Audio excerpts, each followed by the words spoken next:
नमो अरिहन्ताय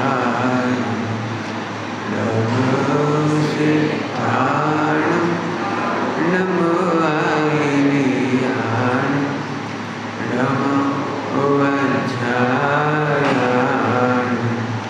नमो लोहे सर्वसागुण।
नमीयोनजिनं वेदम् अनन्तवर्णनान्दं संसहावं गौच्छामिनियं सारं केवलिसुरकेवलीवणितम्।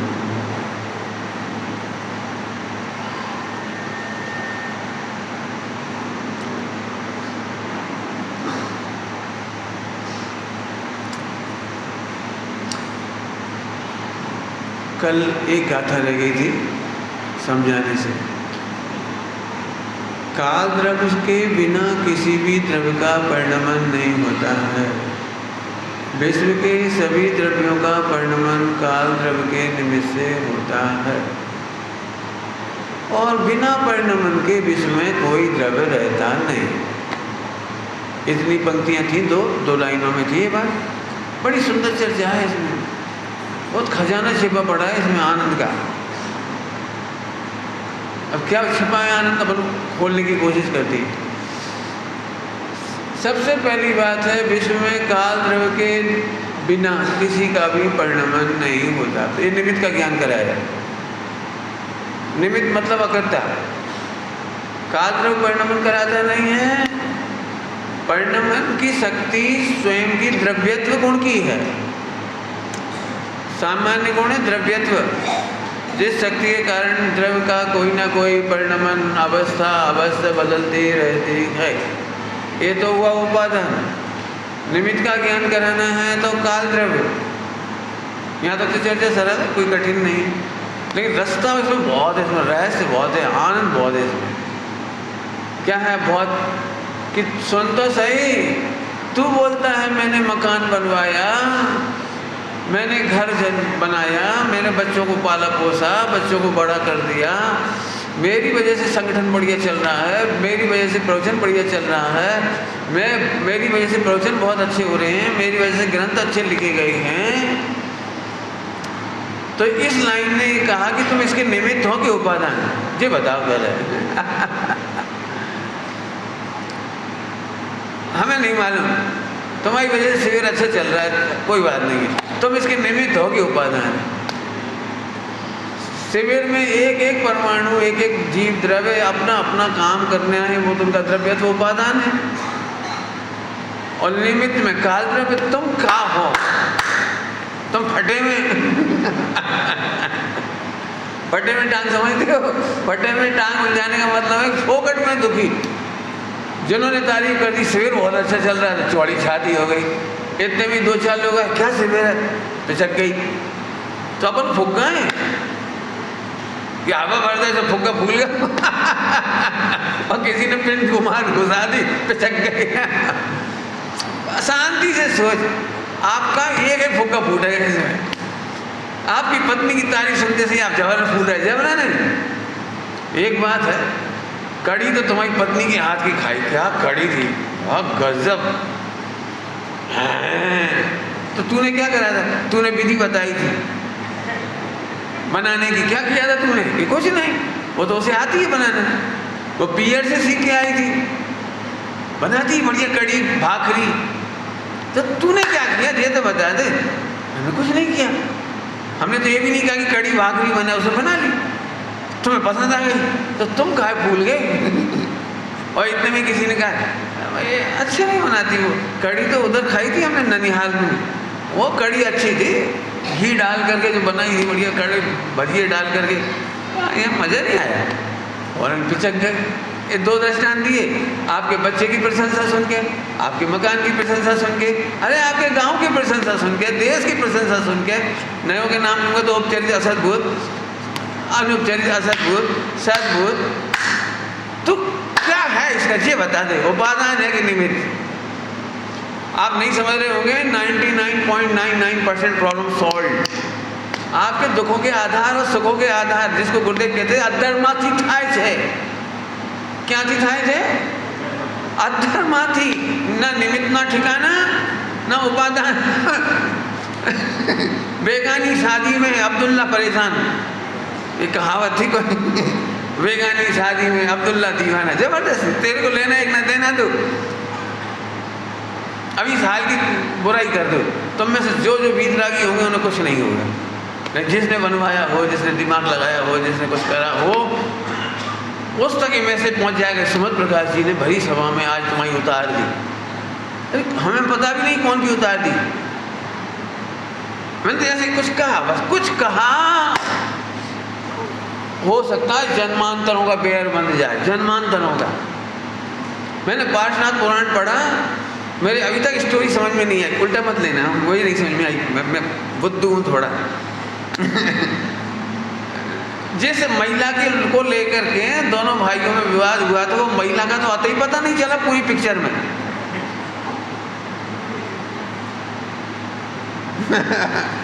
और ये दोनों भाई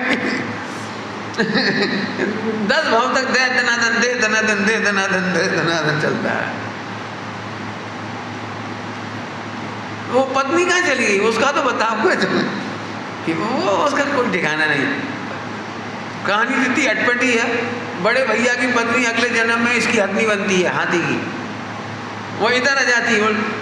क्या गजब है, इसका मतलब पूर्व जन्म में वो देवर पे खुदा थी, निदान बांधे होंगे उसने, क्या क्या क्या किया होगा। इसकी पत्नी लापता हो गई बिल्कुल।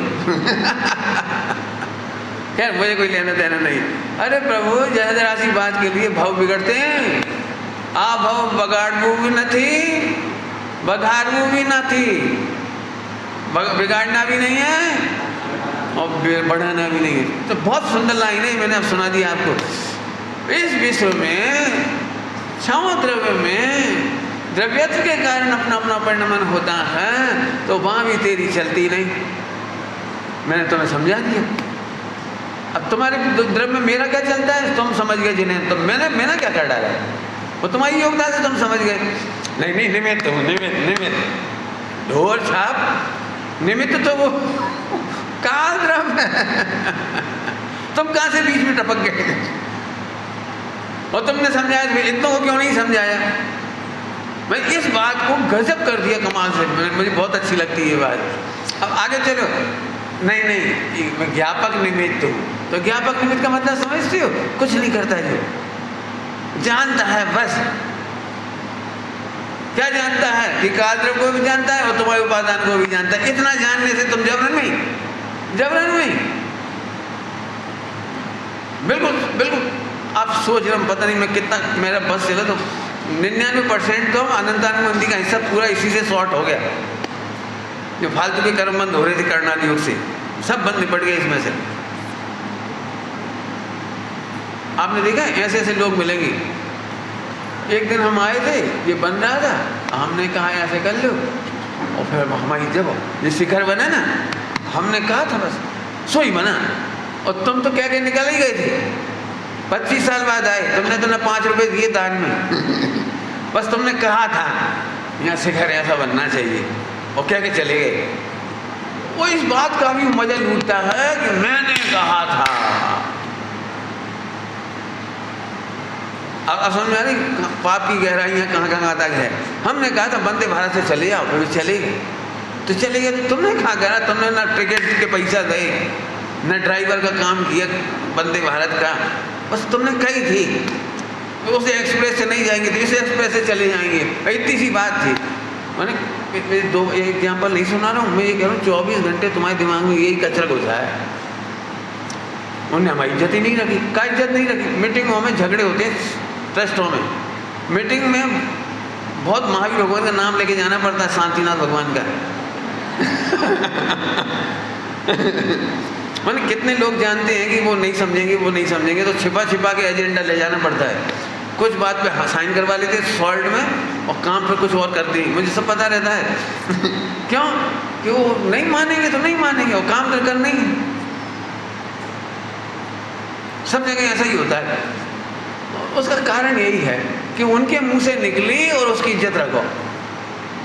हाँ, इज्जत ही नहीं रही।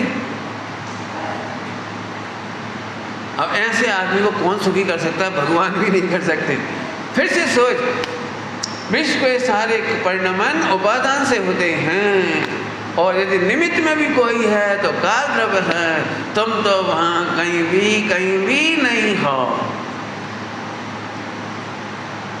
मैं दृष्टांत देते घूमते में क्या बताऊं। मैंने सोचा वो मर जाए, सुबह सही नहीं मर गया, वो मेरे सोचने से मर गया। क्या गजब है, मेरे सोचने की शक्ति AK-47 से भी ज्यादा। जबरन मेरे सपने में आया और ऐसा हो गया। अपने सपने को लाते घूम रहा है वो। आपको पता है स्वप्न विकृति है, स्वभाव की सहजता नहीं है। आज सहज वृत्तियों में सपने होते हैं। स्वप्न कोई आयुर्वेद में कोई बहुत अच्छे थोड़ी मानेंगे। अपन ने तो केवल 16 सपने अच्छे माने, और कई प्रासंगिक सपने माने अच्छे। वो भी माने इसलिए कि अच्छा काम बाद में हुआ, तीर्थंकर हो गए ना इसलिए। लेकिन बहुत अच्छी बात थोड़ी है। शुद्धोपयोग उसका नाम है जिसमें कोई भ्रांति भी नहीं है, कोई विजन भी नहीं है, कुछ नहीं है। तो एक पॉइंट तो ये पूरा हो गया। अब दूसरा लाइन की चर्चा करते हैं इसकी। बिना परिणमन के कोई द्रव्य नहीं रहता। ये बहुत नाचने वाली बात है। मान लो तो इसके बाद प्रवचन खत्म कर दो, शिविर खत्म कर दो, पूरा काम हो जाए, बाय। पूरे शिविर खत्म, यहाँ पढ़ने की जरूरत ही नहीं पड़ेगी इसके बाद। अरे प्रत्येक वस्तु का परिणमन होता है, तो सम्यक्त से मिथ्यात्व और मिथ्यात्व से सम्यक्त की भी चिंता मत कर, क्योंकि होता है। था योग्य था इसे, सब अनादि के मिथ्यात्व की चिंता है, काय वो परिणमन हो ही रहा है। वहां तो सब सम्यक दर्शन छूट गया तो छूट जाए, परिणमन होता ही है। सब केवल ज्ञान होने के बाद भी परिणमन होगा, क्या वो जानते हैं। केवल ज्ञान के बाद भी परिणमन होगा, निर्मल पर्याय होंगी, संबंध निजरा मोक्ष होगा, उनका भी परिणमन होगा। बहुत अच्छा है। पंडित नहीं समझ में आई, तुम तो जल्दी जल्दी बोल गए, हमें बिल्कुल नहीं समझ में आई। तो सुन, यदि परिणमन नहीं होता तो मिथ्यात्व अनादि अनंत होता है। अब बोल, समझ रहे कुछ? मिथ्यात्व अनादि अनंत होता है यदि परिणमन नहीं होता तो द्रव्यत्व गुण ने कितना बढ़िया ठेका लिया है। प्रति समय आत्मा के असंख्यात प्रदेश से समस्त विकारी भाव एक समय में वाइप आउट, वाइप पर घूम ही रहा है। पॉइंट नोट किया जाए मिलॉर्ड। जिन जिनको लगता है मेरे विकारों का क्या होगा वे है ही नहीं। कोई माइकलास सिद्ध कर दे आत्मा की सत्ता में एक समय से ज्यादा विकार रहता हो तो करो, मैं बिल्कुल तैयार हूँ। बोलो, करो, करना नहीं उसे सिद्ध करो, जहां से तुम्हें करना करो। आत्मा में एक समय से अधिक विकार नहीं रहता। नंबर 1, भूतकाल का विकार आत्मा में है ही नहीं, और भविष्य का हुआ नहीं। तो वर्तमान में तीनों काल आत्मा निर्दोष है ना। सब नहीं समझ में आई। वर्तमान का भी तो वर्तमान का तो है। अरे वर्तमान का भी विकार है, वो इसी समय वाइप आउट होने वाला है, बिना मिटाए मिटने वाला है। मुझे दुनिया के परिणमन की तो चिंता नहीं रही, लेकिन अपने विकल्पों की भी चिंता नहीं रही, अपने विकारों की भी चिंता नहीं रही। इसका नाम है निर्विकल्प स्वसंवेदन। ठोक के कह रहा हूं। समझ में आ रही कुछ बात कि नहीं आई समझ में? कोई गलत तो नहीं बोल रहा हूँ? एक गुरुदेव क्या बोलते थे? एक समय नो विकार है, एक समय नो मिथ्या है, एक समय नो राग है। जी क्या है एक समय? भूतकाल के राग की सत्ता आत्मा में हो तो निकाल के दिखा दो। 20 कोड़ा कोड़ी 70 कोड़ा कोड़ी का तुम्हारा हिसाब है? वे कोड़ा कोड़ी उनकी गणना है, वो कर्णान योग वाले कर्मों की, हमारे नहीं। आत्मा में फिर से सुनो, आपने देखा है वो हमारे दृष्टांत लायक तो नहीं, फिर भी क्या कह देता हूँ। वो कार होती है ना, कार में वो आगे पीछे वो घूमता रहता है बाइक पर, बरसात के दिनों में बाइक पर लगा रहता है ना, तो उसमें मेरा सेटिंग नहीं बैठती उसमें। वो तो बहुत देर बाद आता है इधर, वो तो बहुत समय लगा देता है। हमारे यहाँ तो ऐसा बाइक पर है और प्रत्येक प्रदेश पर है। ये समय से ज़्यादा विकार की सत्ता नहीं रहती। मोह की, राग की, द्वेष की, काम की, विकार की। तुमने डराने के लिए बोल दिया असंख्यात लोक प्रमाण।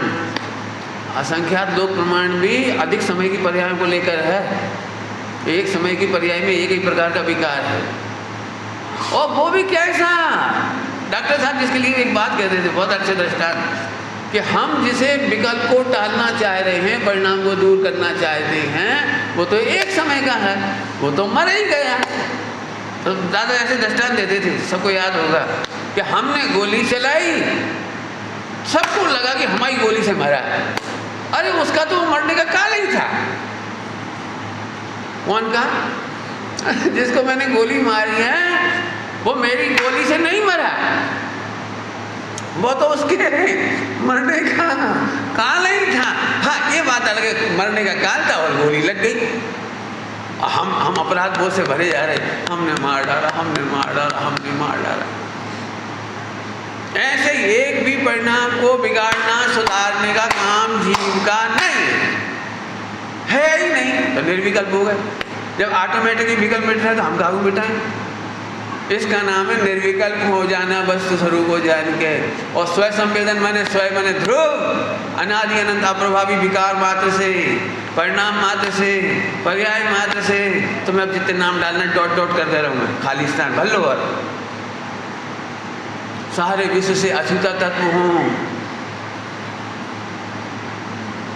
तब तो पढ़ाते थे कितना जोरदार, 6 द्रव्यों में 7वां द्रव्य हूँ बोल, 5 अस्थिकाय में 6ठा अस्थिकाय हूँ बोल, 7 तत्व में अंधेरा कोई 8वां तत्व हूँ। ये क्या मस्ती है ये? बिल्कुल समझ लेना, मैं सच कह रहा हूँ। मैं इतने प्रोजेक्ट करने का मेरा आनंद बस भर रहा है। अब मेरे को नहीं करनी इच्छा हो रही आगे। पीयूष नहीं, ठीक गलत नहीं कह रहा हूँ, गलत कह रहा हूँ। एक समय का विकार का मतलब तो बोलो भैया। तुम तो मूर्ख हो, प्राग भाव नहीं मानते। 6 महीना पहले ऐसी गुस्सा आई थी, आज तक खलबिला रहा है। क्या खलबिला रहा है? इतनी भयंकर गुस्सा बता भी नहीं सकते आपको। हम कह रहे भले आदमी प्राग भाव है। ये प्राग भाव एक समय के पर्याय का जो परिणाम होता है ना, इसी के लिए बना, इसी से बनाए प्राग भाव। एक समय की पर्याय का विकार अपने आप मिट जाता है, इसीलिए प्राग भाव है। जिन विकारी भावों की सत्ता ही नहीं रही तो वे उन्हें मिटाने के लिए रो रहे सबके सब। पंडित जी बहुत गंदी आदत है। अब पुरानी कहानी, खाने की पीने की। एक बार तो हम गए थे शादी में, 6 लड्डू खा गए थे, छिपा के खाए थे। एक बार आइसक्रीम खा ली थी, 3 मर गए तुमने खाई थी कि जाने थी? उनका तो परिणाम हो गए।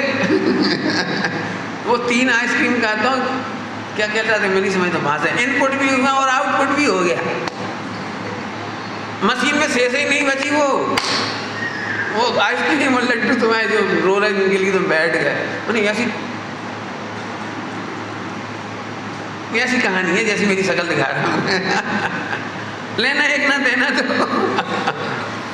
अरे प्रभु, अभी कितनी गजब की बात है। अपनी भूतकाल की पर्याय और दूसरों की विकारी पर्याय याद करने लायक नहीं है। वो भी भूला हुआ भगवान आत्मा है।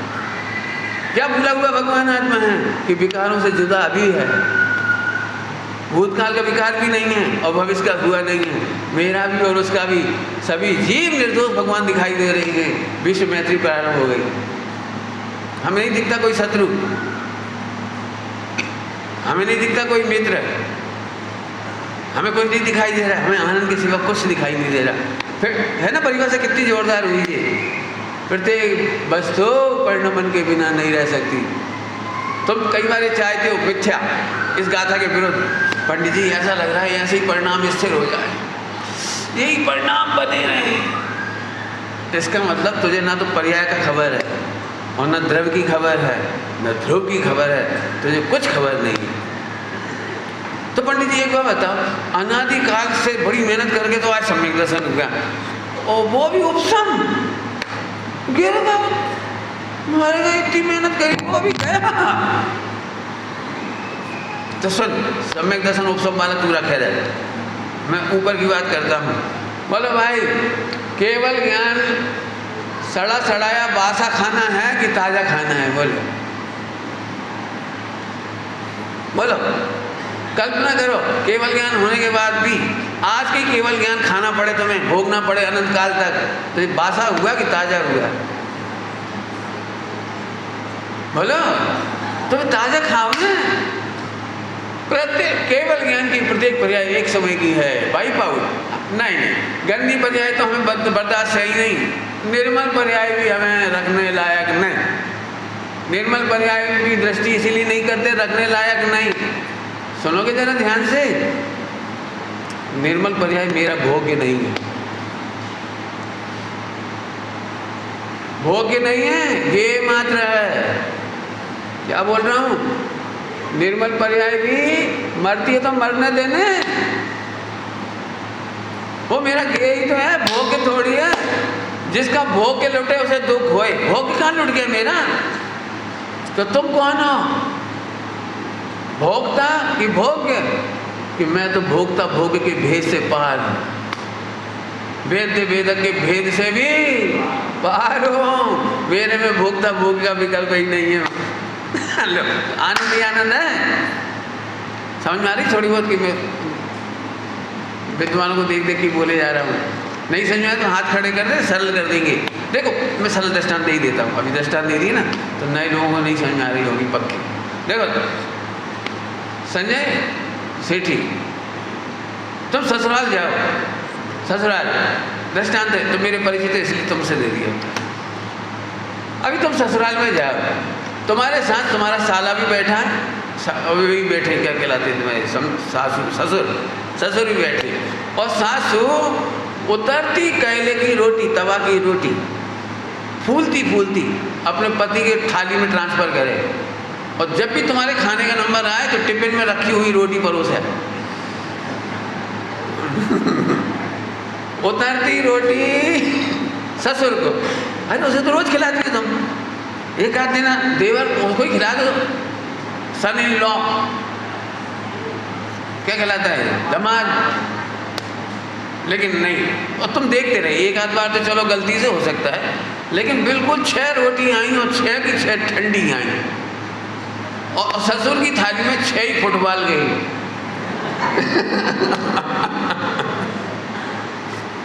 तुम्हें कैसा लग रहा है? ईमानदारी से बताना कैसा लग रहा है? खाने पीने का सारा मूड ऑफ, घर आकर के पत्नी से बोलेंगे, और तू कौन से बोलेंगे? पत्नी से बोला बहुत बेकार है तुम्हारे, हमें अच्छी नहीं हो रही, अब तो ये सोचा कभी जाए नहीं तुम्हारे घर। बोले क्यों, क्या ऐसी क्या बात है? ठंडी रोटी खिलाने को हमें मिले, ठंडी ठंडी रोटी तो हमारे कुत्ते को डालती हैं, आपको ठंडी क्यों देंगे? नहीं समझ में? ठंडी रोटी हमारे यहाँ मालवा में ठंडी रोटी माने बासी रोटी, कल की ठंडी रोटी बासी को कहते हैं, जो बच जाती है शाम को 6 बजे 5 बजे के बाद, वो कुत्ते को डाल देती है। तो तुम्हें ठंडी कहाँ देंगी, ठंडी कहाँ देंगी? I can't believe. उसने फौरन मोबाइल घुमाया, मम्मी आपने हमारे इनको ठंडी रोटी दी? नहीं बेटा, बन रही थी बिल्कुल गर्म गर्म। तो जी कैसे कह रहे ठंडी? समझ तो गए, अब तो कहानी बदलने की जरूरत नहीं। ससुराल में हर रोटी उतरती चाहिए, और सिद्धालय में बास हो केवल ज्ञान। जिन आज्ञा माने तो ऐसी जनी थी। संभव नहीं है। ताजा भोगेंगे केवल ज्ञान। और अब इधर की बात करो मिथ्यात्व की, है कहाँ पहले भूतकाल का, और नहीं यदि वही का वही बना रहता तो फिर कभी बदलता ही नहीं। अनादि मिथ्यात अनादि अनंत कहलाता। इसीलिए मिथ्यात्व अनादि शांत है, विकार अनादि शांत है, और केवल ज्ञान आदि निर्मल पर्याय सादि अनंत हैं, और मैं अनादि अनंत। अब बोलो तीनों में से कौन सा पसंद भाव? हाँ, मैं अनादि अनंत हूँ। मैं केवल ज्ञान भी मुझे पसंद है, केवल ज्ञान भी हमारे लिए है, निर्मल पर्याय भी हमारे लिए। अब बताओ कोई प्रॉब्लम बच गई हो तो? मैंने तो सारी प्रॉब्लम सॉल्व कर दी इसी में से, इसी गाथा में से। अब सोचो अजीब अधिकार कितना मस्त अधिकार है। जो प्रॉब्लम लाओगे विश्व की कोई भी, मेरे प्रॉमिस है आपको, इस गाथा के अलावा कोई गाथा से सॉल्व नहीं करूंगा। पूरे वर्ल्ड वाइड प्रॉब्लम कह रहा हूँ, वर्ल्ड वाइड प्रॉब्लम केवल इसी गाथा से सॉल्व हो जाएगी। इसीलिए कल रात को मन तो चहक रहा था, लेकिन आप तो बिल्कुल अंतिम बिल्कुल क्या कहलाते हैं वो, जब आयु के अंत में चले जाते नहीं तो कल दिन भर के अंत में थके हारे तो हमने आप पर दया की, अभी नहीं तो हमारी गाथा शहीद हो जाएगी। मज़ा तो अब आएगा। चलो अब तो ठीक है, तो वो गाथा तो पूरी हुई। अब शुद्ध भाव अधिकार की चर्चा करेंगे। शुद्ध भाव अधिकार की शुरुआत 38 नंबर की गाथा से लेकर 55 तक होगी। माने 17 गाथा है, 17, लेकिन कलश बहुत सारे हैं इसके, गाथा से ज़्यादा कलश हैं। बहुत रेफरेंस है, बहुत अच्छी है। आइए शुरुआत कर देता हूँ, ज़्यादा भूमिका नहीं बनाता हूँ। मित्र पक्ष में तो जबरदस्त शिकायत है ही मुमुक्षुओं से, लेकिन मैंने तो ये अनुभव किया है कि हमारे मुमुक्षु मंडल के लोग भी, विद्वान भी, ठीक है, ध्रुव कहाँ है? ध्रुव समझ गया, अब ध्रुव तो समझ गया बाम का, ध्रुव की चर्चा मिलती कहाँ है? ध्रुव की ऐसी महिमा क्या है जो हम दिन रात रह जाएंगी? एक ध्रुव के भरोसे तो अनंत काल नहीं बीत सकेगा। इस चर्चा सुनता हूँ, इतनी बड़ी जिंदगी है, ध्रुव का क्या करेंगे? अचार डालेंगे? थोड़ा बहुत कर्णानियोग भी पढ़ो, द्रव्यानियोग भी पढ़ो, थोड़ा प्रथमानियोग भी पढ़ो। बेटा शादी हो उससे पहले विधवा होने की तैयारी करो। एक पति के भरोसे कहाँ तक रहोगी? नहीं समझ आई क्या कह गए? सुन लेना अच्छी तरह से। जो लोग ये सलाह देते हैं ना ध्रुव दृष्टि के साथ साथ ये तैयारी करो, उनसे कह रहा हूँ, आप इतना बढ़िया किसी लड़की की सगाई शादी में गए और बड़ी सिंपैथी दिखाते हुए बोले, बहुत दया आ रही तेरे ऊपर। बोले क्या? ये तेरा एक ही पति है, उसके भरोसे कब तक रहोगी तुम? थोड़ा टाइम पास करने के लिए तैयारी करके रखना। क्या बता रहे आप? क्या कहना चाह रहे हैं? आचार्य कुलकुल स्वामी को पढ़ के देखो, वे द्वादशांग का निषेध कर रहे हैं। राजमल जी पांडे साहब ने इतनी उठ के बात बोली है, उठ गया, मैं तो हिल गया था पहली बार जब पढ़ा था। कोई जानेगा कि द्वादशांग का ज्ञान कोई अपूर्व उपलब्धि है, तो मैं तो चहक करके उत्तर तो अंदर आ ही जाता ना, यस। और उन्होंने ऐसा उत्तर दिया जैसे, अब मैं उसके लिए कुछ कहना नहीं चाह रही, बहुत खराब शब्द दिमाग में आएंगे, कह नहीं पा रहा हूँ मैं। उन्होंने ऐसे बोला, ऐसा तो कुछ नहीं। अब जी क्या भाषा है, ऐसा तो कुछ नहीं। तो एकदम फिर प्रश्न खड़ा को, तो क्या है? तो अगले ही आगे लिखा था, विकल्प है। सेम वर्ड बोल रहा हूँ, सेम। कोई जानेगा कि द्वादशांग का ज्ञान कोई अपूर्व उपलब्धि है, ऐसा तो नहीं है, विकल्प है। आप कल्पना कर सकते हो, कोई पंडित होकर के ऐसी टीका लिखे, ऐसे शब्द लिखे खोल करके। आचार्य कुलकुल स्वामी तो जब 14 नंबर की गाथा लिखी तो वे भी पद्म प्रमोदधारी मुनिराज की तरह नाचे, खुश हो गए। बहुत कम होगा कि कोई ग्रंथ के आखिरी में अपने ग्रंथ की तारीफ करे कि द्वादशांग से बढ़कर है, या द्वादशांग का सार है मेरा समय सार। लेकिन कोई विरल गाथा ऐसी होती है जिसके तत्काल बाद उन्होंने कहा कि द्वादशांग का ज्ञान इससे अलग कुछ नहीं। यही है द्वादशांग का ज्ञान, आत्मा। आत्मा बस। जिसने आत्मा को जाना उसने सब जाना। जेने आत्मा ने ओढ़्यू तेने बद्धू ओढ़्यू। हम तो इसको ऐसे हल्का कर देते हैं। अब आत्मा तो जान लिया, आगे हमसे मिलते हैं लोग, आप क्या कर रहे हो आजकल? हम ये कछु नहीं। क्या कर रहे हो, क्या पढ़ रहे हो? एक ही क्वेश्चन होता है, और तो क्या क्वेश्चन होंगे उनके पास? हम कह रहे कुछ नहीं, ये कुछ नहीं। हमने कब कहा हम बोर हो रहे हैं? देखो टाइम नहीं कटे तो काटने के लिए कुछ पढ़ो। पॉइंट पकड़ में आ रहा है? टाइम काटने के लिए तो ऐसी बात हो गई कि वो स्वागत से कह रहे कि भेदभाव होने की तैयारी करो। अरे जिस ध्रुव के बल पर छोटा सा जीवन तुम कह रहे कैसे कटेगा 10-50 साल, हम कह रहे हैं इस ध्रुव के बल पर अनंत काल कैसे बीतेगा। सुनो ये तीसरा अधिकार, तीसरे अधिकार में भी कह करके मजा नहीं आ रहा वैसे तो, लेकिन ठीक है भी कह रहे। तीसरे अधिकार में केवल ध्रुव का नृत्य है। अब अजीब की आड़ में नहीं है, अजीब की आड़ में नहीं है, जीव की आड़ में नहीं है, शुद्ध भाव या शुद्ध उपयोग की चर्चा नहीं है, निर्मल पर्याय की चर्चा नहीं है। यहाँ सीधे सीधे खुल के चौड़े में मैदान में आ गए ध्रुव। ध्रुव की महिमा है, तुम ध्रुव और इसके बल पर अनंत काल कैसे रहोगे आप सुन ले। चलाऊँ आगे? समझ में आ रहा है थोड़ा थोड़ा कि नहीं? मुझे नहीं पता, मैं सब जगह देख ही नहीं रहा हूँ, 2-4 चेहरे देख लेता हूँ बस। बाद में सुनना 10 बार, मैं क्या करूँ? पढ़ के देख लेना, मेरी बात गलत हो तो निकाल देना मेरे को। चलो मैं पढ़ के सुनाता हूँ। डॉक्टर साहब ने टीका का नाम रखा है, अपनी टीका का नाम आत्म प्रबोधनी टीका। बढ़िया नाम है, आत्म प्रबोधनी, आत्मा का प्रकृष्ट बोध कराने वाला। ये टीका आप पढ़िएगा, मैं उसी के आधार से ले रहा हूँ। जीव आदि, हाँ 38 नंबर की गाथा। अब धीरे बोलता हूँ ना, जल्दी बोलने में पता नहीं आप लोग, हमारी गाड़ी भाग जाती है, आप चढ़ भी नहीं पाते हो। मैं तो बजे में हूँ ना, जोर से बोल जाता हूँ, अब धीरे से बोलता हूँ।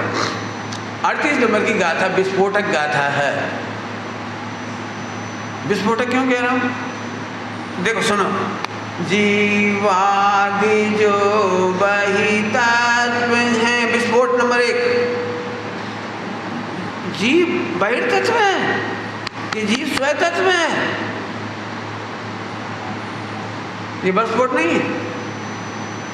पचेगी आराम से, किसी को मित्र पक्ष को पच जाएगी ये कि अभी तक तो हम 9 तत्व को स्वतत्व में रखते थे और तुमने 9 के 9 जीव तत्व को आप अपना मान रहे हो कि बाहर मान रहे हो? बता, पूछ रहा हूं। यहां तो इन्होंने पहले ही लाइन बोल दी, जीवादि बहितच्चम, जीवादि बहित, जीवादि जो बहितत्व हैं। चलो एक ही विस्फोट बहुत है। नहीं, मोक्ष भेय है। अगर बेहेय हैं, जीव हे है, अजीव आश्रय बंध पुण्य पाप संबर निजरा मोक्ष सब। पुण्य पाप ही सुनते सुनते तो बड़ी मुश्किल से बचा पाए, और तुम क्या कह रहे हो? मोक्ष पुण्य। विस्फोट नंबर 2 सीधे सीधे दिमाग में घुस नहीं सकती थी एक गाथा। और आचार्य कुंकुम स्वामी नहीं होते तो हमें कोई सड़क पे खड़े नहीं रहने देता, यहाँ तो बैठने की छोड़ दी। और नहीं तो कोई माई का लाल जरा मित्र पक्ष में जाके सुना के दिखाओ इस गाथा को। इस गाथा को नहीं, कुंकुम का आधार मत लेना, सीधे बोल के बोलो। अरे तुम अपन ही आपस में अभी भैया हमें सम्यक दर्शन करना है, वो तो बहिर्तत्व है।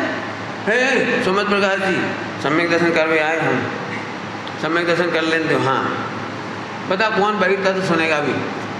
यदि यदि आचार्य कुंकुम स्वामी का ग्रंथ ना हो या 38 नंबर की गाथा नहीं हो तो कोई क्या क्या बताओ भाई सम्यक दर्शन करना है? मुझे नहीं करना। बोले क्यों? बहिर्तत्व है। तीसरा बम विस्फोट, कर्मोपाधि जनित है, कर्म की उपाधि से होता है मोक्ष, आत्मा से मोक्ष होता नहीं, मोक्ष आत्मा के कारण होता नहीं। पच रही किसी को, मोक्ष कौन का होता है? जीव का कि पुद्गल का? बोलो तो। जीव क्या है? यहाँ तो कह रहे कर्मोपाधि जनित है। अब ये गाथा दिमाग में घुसाना कितना कठिन हो सकती है। पहले तो सम्यक दर्शन करवे तैयार नहीं थे लोग, जैसे पूज्य गुरुदेव श्री के प्रताप से आज सम्यक दर्शन के गीत गली गली गाए जाने लगे। मित्र पक्ष भी गा रहा है, भले चाहे गुरुदेव के विरोध के लिए गा रहा है। अपने हर प्रवचन में सम्यक दर्शन की बात आएगी। बहुत अच्छे मोक्ष होंगे तो कर्णांग योग में से भी सम्यक दर्शन निकालेंगे। अपन तो इस यहाँ तक तो अपन आ गए। ये क्या बोल रहे हैं? जीवादि बहिर्तत्व 9 तत्व ये हैं, बाहर के तत्व हैं, हमारे अंदर के तत्व नहीं हैं। जीव ही नहीं है ये, जीव नहीं है। प्रश्न पैदा कर रहा हूँ, प्रश्न ध्यान से समझ लो पहले। और कर्मोपाधि से हुई है, कर्मोपाधि से कर्म इनको करता है, कर्म मोक्ष करता है कि हमें तो यही लग रहा है। सच में अभी भी मेरे को यदि ये गाथा नहीं मिली होती तो ये प्रवचन करना, सुनना, पचना कितना कठिन था। और गुरुदेव कैसे पैदा हुए होंगे इस शुद्ध भाव अधिकार पर, सोच जरा। पर्याय से निरपेक्ष आत्म राम ही आदे है, पर्याय से निरपेक्ष आत्म राम ही आदे। आदे मन सब प्रकार से ग्रहण करने लाया। तो पंडित जी रुक जा। तो जीव और आत्मा में क्या फर्क होगा? जीव और आत्मा में क्या फर्क हो गया कि जीव है पर्याय का नाम और आत्मा है ध्रुव का नाम। जीव है पर्याय का नाम। मेरी एक समय की पर्याय का नाम जीव है। वो जीव मेरा अनंत भाग है। वो जीव एक समय की पर्याय है। हम जीव पे फिदा नहीं हैं, बल्कि वो जीव है ना एक समय का, वो आत्मा पर फिदा होता है तो संबंधित कहलाता है। क्या कहेगा? वो जो जीव है ना, उपयोग जीव, उपयोग लक्षणम जीव, वो ध्रुव पर फिदा होता है, आत्मा पर फिदा होता है, तो उसका नाम भी बदल के हो जाता है संबंध निजरा। मैं तो मैं हूँ, मैं हूँ। क्यों? तुम्हारी शादी नहीं हुई ना? दृष्टांत डरो में हमें पता नहीं हुई, तुम्हारी शादी नहीं हुई, अभी तुम पति बनेगी नहीं बने? अरे बोलो नहीं बनी। अब मान के चलो एक लड़की ने तुमसे शादी कर ली तो तुम पति बन गए। तो पति बन गए, जब पति बन गए बड़ी चीज़ है, पत्नी का आना बड़ी चीज़ है कि तुम्हारा होना बड़ी चीज़ है? दो बातें कह रहा हूँ। पति बनना बड़ी चीज़ है कि वो पत्नी आ गई वो बड़ी चीज़ है, कि तुम पहले से हो वो बड़ी चीज़ है। समझ गए कछु? ऐसे ही मैं त्रिकाली ध्रुव हूँ और वो पर्याय है ना, वो मेरी पत्नी है जीव, और वो मेरे पर फिदा हुई इसलिए उसका नाम बन गया संबंध निजरा। अब तुम मेरे को भगवान कहने लगो, तुम्हें जो कहना है कहो, लेकिन मैं तो पर्याय निरपेक्ष हूँ। इसकी छोटी सी झलक अजीब अधिकार में आई थी। बंध मोक्ष से रहित है। बंध मोक्ष से वहाँ भी कहा था पर्यायों से निरपेक्ष है। अभी ईमानदारी से बताओ, जो आत्मा त्रिकाली ध्रुव पर्याय से निरपेक्ष है और तुम पर्याय सापेक्ष उसे देखोगे, ये मिथ्यात्व है। तुम आत्मा की रुचि इसलिए करना चाह रहे ताकि सम्यक दर्शन हो जाए, तो ये मिथ्यात्व है। मिथ्यात्व है। क्या कह रहा हूँ? पर्याय के सापेक्ष तुम ध्रुव का अनुभव करना चाहते हो। क्या? ये तो मिथ्या नहीं समझ में, अभी समझ में कुछ नहीं आया तुम्हें। चलो मैं समझाता हूँ। देखो, एक बच्चा अपनी मम्मी को मम्मी बोलते हुए, मम्मी मम्मी। बेटा बोले क्या बात है बेटा? अरे मैं तो मम्मी इसलिए कह रहा हूँ, आज रसगुल्ले बनाए ना इसलिए खाने को मिलेंगे। तो मम्मी को कितना अच्छा लगा, अच्छा आज रसगुल्ले बने इसलिए मम्मी याद आ गई। और वैसे चल भाग जा। बोला मम्मी को कितना बुरा लगेगा, पापा पापा। हाँ बेटे बोलो, आई लव यू पापा। आज बात क्या है बेटे? 100 रुपीज पॉकेट मनी। अच्छा 100 रुपीज पॉकेट मनी के लिए पापा याद आ गए। तो बोलो पापा को बुरा लगता है कि अच्छा लगेगा? दृष्टांत हो गए। तो ऐसे ही तुझे मोक्ष मिलेगा, इसलिए आत्मा अच्छा लगता है, ध्रुव अच्छा लगता है। भाग जा, मिथ्या दृष्टि कहेंगे, सम्यक दर्शन 3 काल में नहीं होगा, मोक्ष नहीं होगा, नहीं होगा, जा। अब तो समझ में आ गया? आहा, तो फिर हम आत्मा को ध्रुव क्यों अनुभव करें? मुझे कोई पर्याय की दरकार नहीं है, कोई विकार मिटाने की दरकार नहीं है, कोई निर्मल पर्याय का जरूरत नहीं है। मेरा ध्रुव ही अच्छा है, हम उसमें रम रहे हैं, हमें नहीं मालूम। क्योंकि मैं हूँ इसलिए रम रहा हूँ, बस। इसका नाम शुद्धोपयोग, इसका नाम शुद्धोपयोग। फूलचंद नहीं, बाबू भाई जी की याद आ जाती है। बाबू भाई वो दृष्टांत देते थे, सर हमने तो ध्रुव स्वीकार कर लिया, हमें सम्यक दर्शन होगा कि नहीं, हुआ कि नहीं? ऐसे 2 प्रश्न पूछे बाबू भाई जी से। कौन कौन से? हमने ध्रुव स्वीकार कर लिया तो हमें सम्यक दर्शन हुआ कि नहीं, होगा कि नहीं? तो बाबू भाई जी ने कहा कि नहीं हुआ, तो बहुत पक्की बात है। बोले क्यों? हम तो ध्रुव की महिमा गा रहे हैं, ध्रुव देख रहे हैं। आजकल तो हम सोए उठते बैठते सोते ध्रुव का विचार कर रहे हैं, तो हमें क्यों नहीं होगा? तो उन्होंने बंदर का दृष्टांत दिया था, याद आ गया? बंदर का दृष्टांत। उसने देखा कि आदमी गड्ढा खोद करके आम का बीज डालता है, तो उसमें से वृक्ष निकलता है, फिर उसमें से फल निकलते हैं। तो बंदर ने भी डाला एक बीज, अब देखता ना वो निकल ही गया, तो उसने मिट्टी हटाई, फिर देखा, फिर डाल दी, फिर मट्टी कर दी। आधा घंटा बाद फिर हाँ तो कच्चू दिख ही नहीं रहा। 10 महीना हो गया, हमें कच्चू हुआ ही नहीं। काय में? बीज में। समझ में आया कुछ? अरे तू ध्रुव देखता है और इधर देखने लगता है। इसीलिए कल मैंने मना किया था, रोंगटे मोंगटे खड़े नहीं होते, सारे लक्षण मिलाने बैठ जाते हैं लोग सम्यक दर्शन करने में। ध्रुव हूँ, आहा अभी रोंगटे तो खड़े हुए ही नहीं, वो बिजली तो चमकी नहीं, वो कौन सी यानी इतनी गंदी गंदी झूठी झूठी बातें लिख रखी हैं। एक अनहद नाद गूंजता है, टक अनहद नाद गूंजता है। मैं बहुत साफ साफ कह रहा हूँ, कुछ नहीं होता है ऐसा। रस नीरस हो जाए, रस झरता है, नहीं झरता रस, ये सब लिखी है। अरे हमें ही पता है लिखी, तू बेवकूफ है। इंद्रिय ज्ञान वालों को इंद्रिय ज्ञान के भाषा के दृष्टांत दिए थे, तो तू छल ग्रहण करता है। इसलिए कोई आचार्य ने ये शब्द नहीं लिखा छलम ना घेतब्बम, कोई आचार्य ने नहीं लिखा। छठ खंडा में लिखा मेरा, उन्हें तो पहले ही पता ये छल है।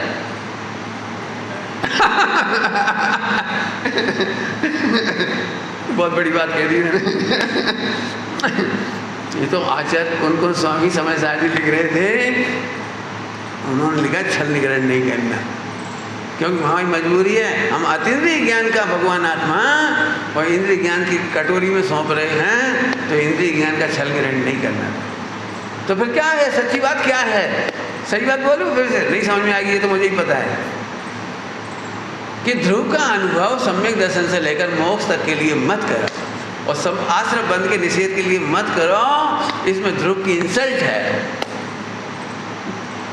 सब आपने तो कहा था ध्रुव में अपनापन करो, कि हाँ ध्रुव में अपनापन का यही मीनिंग था। डॉक्टर साहब ने कहा था ध्रुव में अपनापन का ये मतलब नहीं था कि विकारों को मिटाने के लिए करो और निर्मल पर्यायों को करने के लिए करो।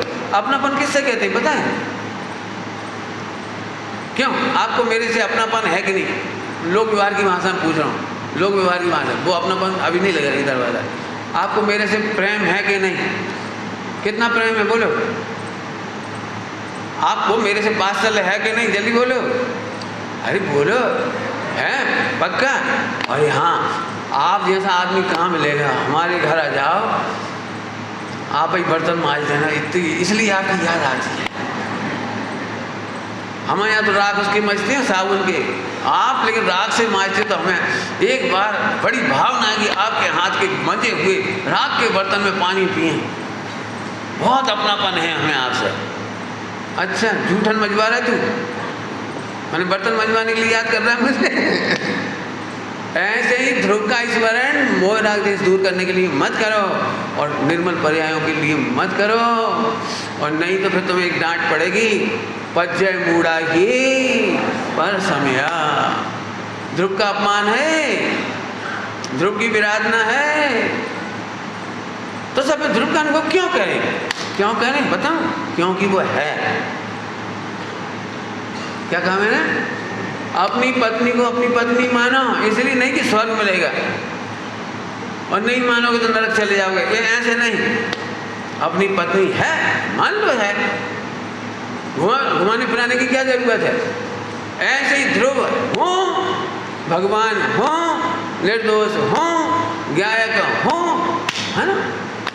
इतना सहज भाव से स्वीकार करने के लिए अधिकार है, और इसमें जगह जगह लिखा है सहज स्वीकार, सहज स्वीकार, सहज परिणमन, सहज मुद्रा, सहज उत्फुल्लन के बहुत अच्छे अच्छे शब्द हैं इसकी। तो बोलो भैया तैयार हो?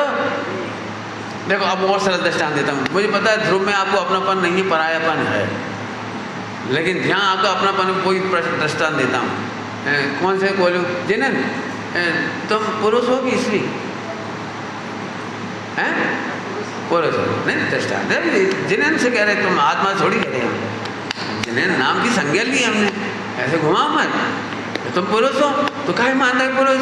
अब हम तो से पूछे पुरुष क्यों मान रहे, तो उत्तर क्या है? हाँ, तुम्हें ऐसा तो नहीं लगता? नमो हरिहंताणम, सही बोल दो भैया, नहीं तो नरक चले जाए। अपन पुरुष हैं, सही बोल दो नहीं तो नरक चले जाए, और सही बोलेंगे तो मोक्ष। बोलो मैं पुरुष हूँ, इस बात को स्वीकार करने में आपको ना तो स्वर्ग मोक्ष का प्रलोभन आया और ना नरक निगोद का भय। तो हम आपसे पूछ रहे हैं ध्रुव का अनुभव करने के लिए आपको स्वर्ग मोक्ष का लोभ क्यों और नरक निगोद का भय क्यों? और ये बात का उपकार भी टोडरमल जी साहब का है। टोडरमल जी साहब ने लिखा है, सच्ची उदासीनता सच्चा वैराग तो तब है जब तुझे कोई इष्ट अनिष्ट भाषित ना हो, स्वर्ग मोक्ष आदि का लोभ ना हो, नरक निगोद का भय ना हो। सत्य तो तब है, सम्यक दर्शन तो तब हो। अब तो समझ में आ गया ना? इंटरव्यू लूंगा मैं बाद में, हो ध्यान रखना, मेरे पास आओ तो समझ के आना। मैं पूछूंगा आत्मा सम्यक दर्शन क्यों करना है, तुम ध्रुव क्यों मानते हो, ध्रुव क्यों जानते हो, ध्रुव क्यों विचारते हो? यहाँ बैठी है तो वही वो 70 घोड़ा घोड़ी अनंतानुबंधी ध्रुव हो, अनुभव कर, इतनी सी बात है। चलूँ आगे। जीवादि बहिर्तत्व है। पंडित साहब बहिर्तत्व क्यों? ये नहीं समझ में आई, अभी भी नहीं समझ में आई। आप और सबको बहिर्तत्व कह दो चल जाए, लेकिन जीव सही बताना, आप लोग जीव तो कम अपन ही है ना, जीव तो ये बहिर्तत्व तो मत बोलो। तो सुनो, पहला उत्तर क्या दिया था? यहाँ जीवादि नवतत्व पर्याय का नाम है, बराबर।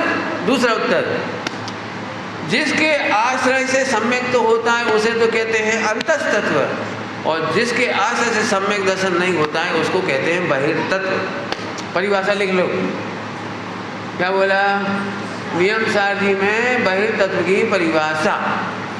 उमा स्वामी ने सबको स्वतत्व कहा, 5 भावों को याद है?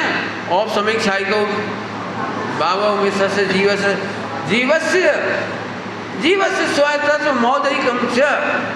वहाँ तो प्रमाण की खाता खुला हुआ है, वहाँ सबको ले लिया इकट्ठा।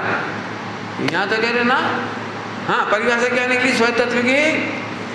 जिसका आश्रय से रत्नत्रय प्रकट हो उसका नाम स्वतत्व, और जिसके आश्रय नहीं लेने से, मन आश्रय लेने से सम्यक दर्शन ज्ञान प्रकट नहीं हो वो सब बहिर्तत्व। बाबूबा जी की याद आ रही, थोड़ी देर में याद कराऊंगा आपको। हाँ रेडी? नहीं समझ में आया साहब? गुरुदेव जी से एक प्रश्न पूछा कि साहब आप रागादि को पुद्गल क्यों कहती हो? रागादि को पुद्गल, नाम सुना पुद्गल? थोड़ा और आगे चलता हूँ। निर्मल पर्याय को भी पुद्गल कह दिया, मोक्ष को भी पुद्गल, ये पुद्गल लिखा था, मोक्ष भी पुद्गल। मोक्ष जीव का कि मोक्ष पुद्गल ने किया? कौन ने किया? तो गुरुदेव ने बहुत प्यारा जवाब दिया, सुनने लायक। भाई जीव से लेकर मोक्ष तक पुद्गल है। तो दो उत्तर दूंगा इसके, बिल्कुल आपको सटीक। पहला उत्तर सुनो ध्यान से। जैसे पुद्गल के आश्रय से सम्यक्त नहीं होता, स्वानुभूति नहीं होती, ऐसे मोक्ष के आश्रय से भी स्वानुभूति नहीं होती। इसलिए हमें तो वे पुद्गल के खाते में डाल दिए। जैसे पुद्गल को देखने से मजा नहीं आता, आनंद नहीं आता, सुख नहीं होता, ज्ञान नहीं होता, दर्शन नहीं होता, ऐसे ही मोक्ष पर्याय के अवलंबन से भी, निर्मल पर्याय के अवलंबन से भी काम नहीं होता। इसलिए निर्मल पर्याय भी पुद्गल है। पहला उत्तर तो ये है।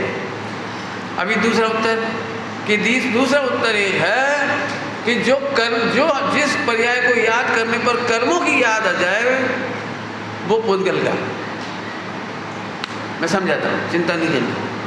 जिस पर्याय को याद कर, जैसे मोक्ष की याद करो, मोक्ष की याद करो, तो मोक्ष की याद करते से ही महावीर भगवान सिद्ध हुए। क्यों हुए? उत्तर बोलो। महावीर भगवान सिद्ध हुए, उत्तर बोलो। क्योंकि उन्होंने 4 अघातियाँ 8 कर्मों का क्षय किया, इसलिए मोक्ष गए। याद आ गई ना? याद आ गई ना 8 कर्मों की? बोलो महावीर भगवान अरहंत हुए। कौन की याद आई बीच में तुम्हें? 4 घातिया कर्मों। अरे ये तो सब बेकार हो गया, बेकार हो गया।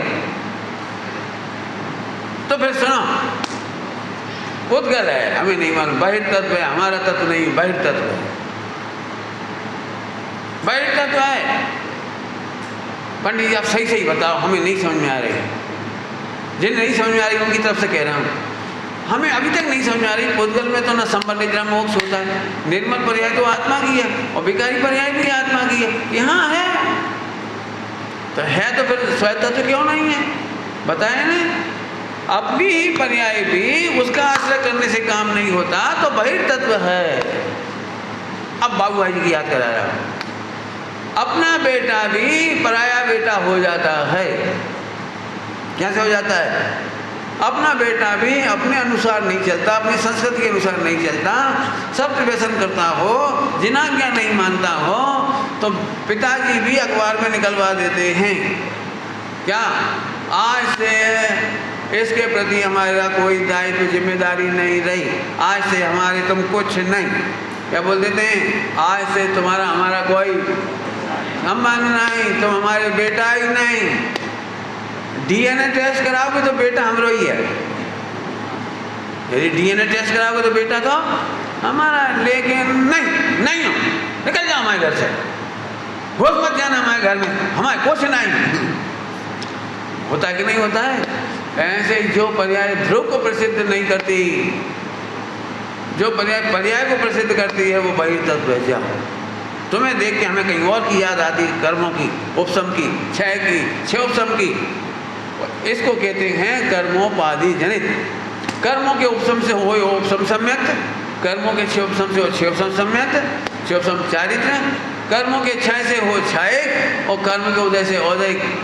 इन चारों भावों को हमारे होने पर भी गेट आउट। अब जिन्होंने 5 भाव का स्वाध्याय किया वो भी थोड़े समझ गए होंगे, थोड़े, बाकी तो आपको मेहनत करनी पड़ेगी। मैं तो क्या कर सकता हूँ, मैं बोल ही सकता हूँ। कठिन कक्षा है, ये बात पक्की है। मैं कहो तो सरल करेंगे, और चिंता नहीं करो। देखो और सरल दृष्टांत दे देता हूँ, एक और महिलाओं की तरफ जा रहा है दृष्टांत। अभी पिताजी का था, अभी महिलाओं की तरफ। बेटे का विवाह हुआ तो अभी तक बेटा आते से ही मम्मी को याद करता था, मम्मी भूख लगी, मम्मी शादी में जाना, मेरे कपड़े। सैलरी मिलती थी तो महीने में आते से ही सैलरी मम्मी के हाथ में देता था। तो माँ बेटे का बड़ा अच्छा डाइल्यूशन था, रिलेशन था अच्छा। लेकिन एक दिन शादी हो गई और उसकी पत्नी अच्छी आ गई, तो अब माँ को हैरान थोड़ी करेगा। आप क्यों नोट गिनो, कष्ट मत करो। और मम्मी को क्यों पराठे बनाने पड़े हैं ना, वो आप आराम करो। तो आते से ही पत्नी, मुझे भूख लगी, मेरे कपड़े, सैलरी, 3 बताएं, ऐसे सब लगा लेना। तो हर बात के लिए वो पत्नी के पास चला जाए, पत्नी से बातचीत करे, सब कुछ। और मम्मी से पूछे ही नहीं कि बेचारा। बहू भी चौथे कार की थी, खराब नहीं थी, बहुत अच्छी थी, मम्मी को बिल्कुल हैरान नहीं करती थी बिल्कुल। तो भी मम्मी को एक अनकहा कष्ट था जो बहू के कहने से भी उत्पन्न नहीं हुआ था। और बेटा भी कहता ही नहीं था कुछ, घर में कोई कमी भी नहीं थी, चौथा काल बरत रहा था, लेकिन बेटा बस माँ के पास नहीं आता था, ये माँ को खलने लगा। अब देखो कष्ट कहीं से उत्पन्न नहीं हुआ जी।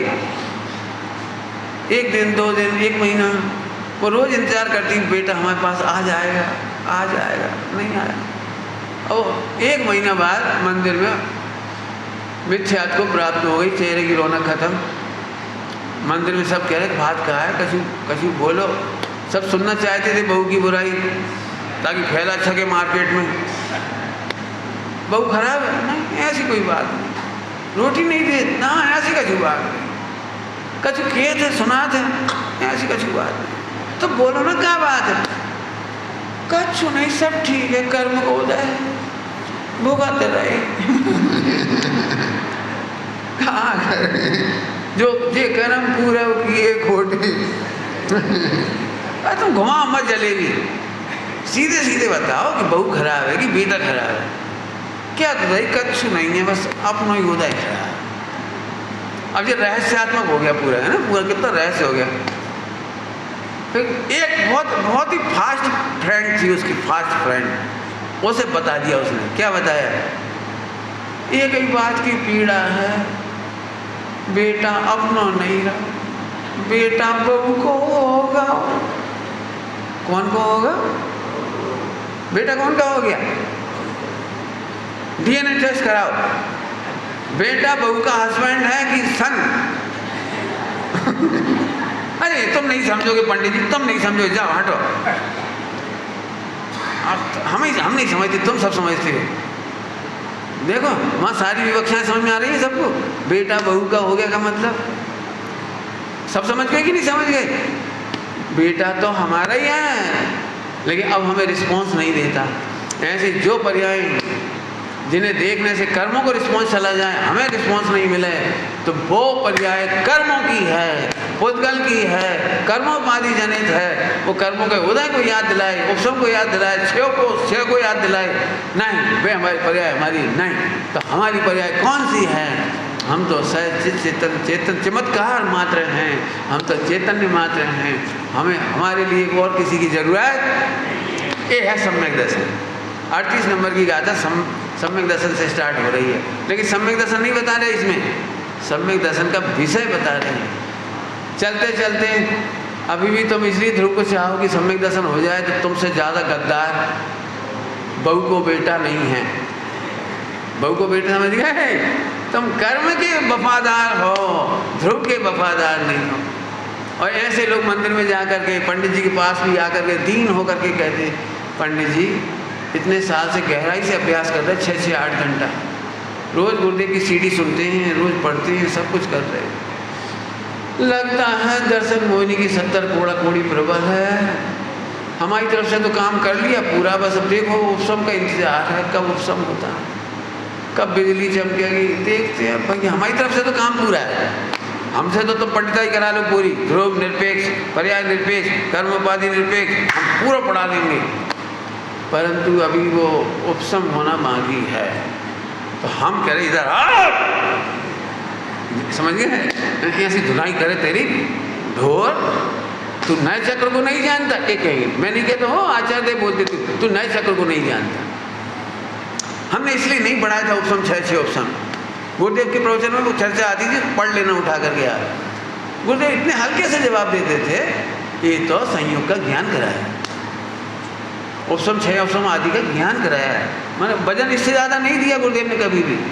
हमें अभी भी लगता है देखो प्रभु कब कर्म का उपशम होगा, मोहिनी का उपशम होगा। टोटल जी साहब ने क्या लिखा है? आप तो महेंद्र रहना चाहे, आप तो ध्रुव को बातें करके छुट्टी दे देता है, बातें करके विचार करके। आप तो महंत रहना चाहता है और दोष दर्शन मोह के उपसमाधि को देता है। जिना क्या माने तो ऐसी अनीति। और सम्यक दर्शन होने की पहली शर्त है अन्याय, अनीति, अवक्ष। अनीति हो रही है, सावधान। आज के बाद ध्रुव के लिए इसलिए विचार नहीं करना क्योंकि सम्यक दर्शन होगा। सम्यक दर्शन की याद आते से ध्रुव याद करना, ये मत सोचना उपसम छः उपसम छः। क्यों? क्योंकि उपसम छः उपसम में तो काल द्रव्य निमित्त है, तुम नहीं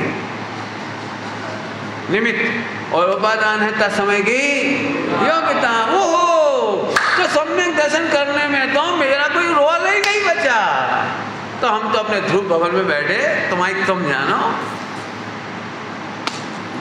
जब जो होना हो सब। अभी तो लोग रुलाने वाले आते मेरे पास, भाई साहब सम्यक दर्शन के बाद भी काम बहुत बाकी है। मैं भगले इधर से, इस सुमत है इधर, बेवकूफ़ नहीं। मुझे इतने तंगाने वाले आए हैं, तुम बहुत हंसते हो, गर्दन की गादी का अनादर करते हो, गंभीर होना चाहिए। मैं जब मैं गर्दन होऊंगा तब गंभीर होऊंगा।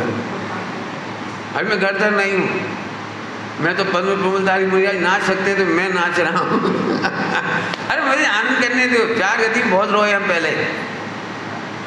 जिनवाणी पढ़ करके रोना रुलाना नहीं, रोना रुलाना भयंकर पाप है, भयंकर पाप है। क्यों? क्योंकि जिनवाणी से धर्म ध्यान प्रारंभ होता है, आर्त ध्यान नहीं।